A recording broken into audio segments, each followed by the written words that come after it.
Saudações Dux e Duques Tricolores. Aqui quem fala é Duque Tricolor para mais um Polêmicas do Flu.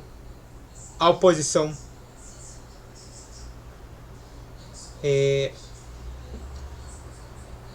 do Mário Bittencourt. Eu vou colocar a oposição do MP.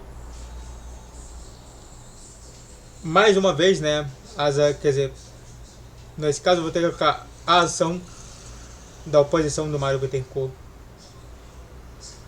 Você vai entender justamente o que eles fizeram agora e tudo mais, para até de uma certa forma justamente proteger justamente os torcedores, se você for pelo lado da oposição, se você for pelo lado da situação, tumultuar o caminho. Mas antes disso, entenda uma coisa que YouTube Live é toda segunda, quarta e sexta às 6 horas da noite. Vai voltar algum dia, fique tranquilo. E aqui embaixo na descrição tem 2 abacinados e um projeto que eu curti bastante. Bom, não vou colocar a matéria aqui, porque política normalmente eu não me meto muito, mas é só para vocês terem ideia. A oposição do Fluminense, mais precisamente algumas pessoas que trabalham em advocacia, entraram com um processo para dar mais alguns tipos de informações sobre a live do Conselho Deliberativo do Fluminense. Isso, segundo eles, é para garantir justamente a transparência justamente do que o torcedor está vendo e de por que isso está acontecendo. Segundo a oposição, essa live que poderia decidir quem ficaria,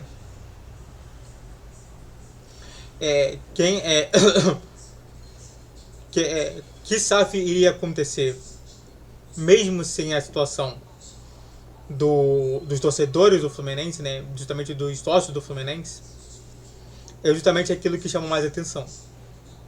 O Mário falou que não, mas a oposição fala que sim, que o Mário vai tentar justamente pegar isso daí até mesmo para ele se dar bem no futuro. E bom, eles entraram com o processo e garantiram isso tudo.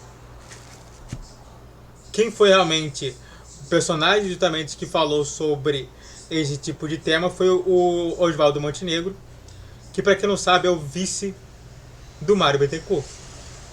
E o vice do Mário Bittencourt ficou indignado pela oposição ter feito isso. Apontou justamente que quer realmente tumultuar a situação. E também apontou que está fazendo isso para ganho político. E que, na verdade, da história, tudo que é dito pela oposição é mentirosa e falaciosa. Bom, eu não estou aqui para julgar se essa informação é verídica ou não, tanto da situação quanto da oposição. Eu estou aqui buscando argumentos de ambos os lados. É claro que cada um vai puxar para sua sardinha e, infelizmente, a política hoje é a política das narrativas. A oposição tem uma narrativa, a situação tem uma narrativa. Vale você entender justamente quais são as duas narrativas e entender a verdade diante disso tudo. Antes de falar mais sobre esse assunto, se inscreva no canal, faça o triplo C que curte, comente e compartilhe. Redes sociais que estão no vídeo de 10, 12, 20 horas. Pix na tela, vamos continuar a falar mais sobre a live. E claro, né, a gente pode falar que oficialmente falando, a situação está com mais proposição por conta do vídeo que eu fiz do Conselho Deliberativo. Por quê? Porque, segundo essas informações, o Fluminense já previa que isso daí ia acontecer. Já previa que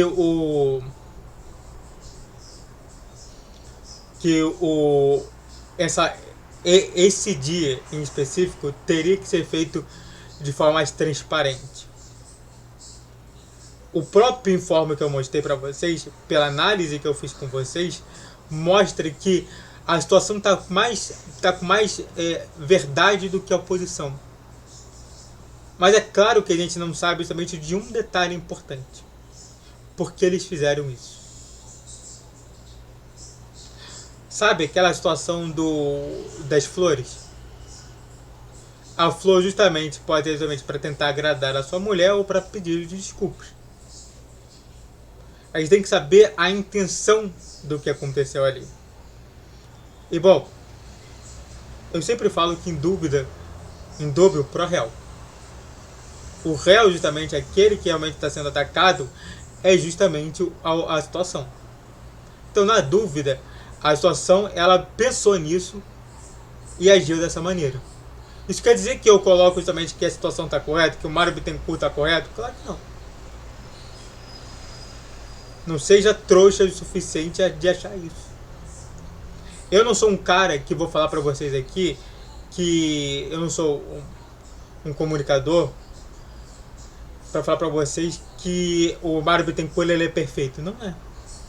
Eu não vou falar que o Oswaldo Montenegro é perfeito. Eu não vou falar que o Ivan Perrone é perfeito. O que eu estou falando para vocês é que isso tudo que está acontecendo no Fluminense precisa ser muito bem explicado para todos, para que todos entendam o que está acontecendo. A SAF é um processo que pode mudar tanto positivamente como negativamente. E não é nem pouco, e nem muito. E nem pouco, é muito.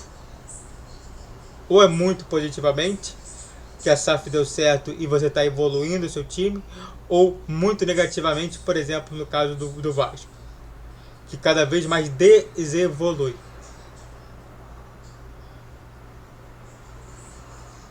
É esse que é o problema. É entender de onde que está surgindo ainda. E também, claro, que tem justamente disso tudo o plano do BTG Pactual. Eu quero saber justamente do que eles estão agindo nesse momento, na questão do Fluminense. Dito isso daí, o que a gente tem certeza é que o Mário Bittencourt nos seus últimos jogos está sempre ao lado do André Esteves, que também é torcedor do Fluminense e é dono do BTG Pactual. Isso quer dizer alguma coisa? Não sei. Mas a única certeza é que deixar de conversar sobre a SAF e de como está sendo isso, eu duvido que isso daí não aconteça. Eu acredito sim que o Mário converse bastante com o André Esteves sobre isso. Dito isso, não sei quem é certo, tá bom? Muito obrigado a todo que assistiu, eu fico por aqui. Se inscreva no canal, faz o triplo sei que é curte, comente e compartilhe. Redes sociais aqui no vídeo, vídeo 10, 12, 20 horas. Pix na tela. Saudações tricolores, até a próxima. Valeu, guerreiro tricolor!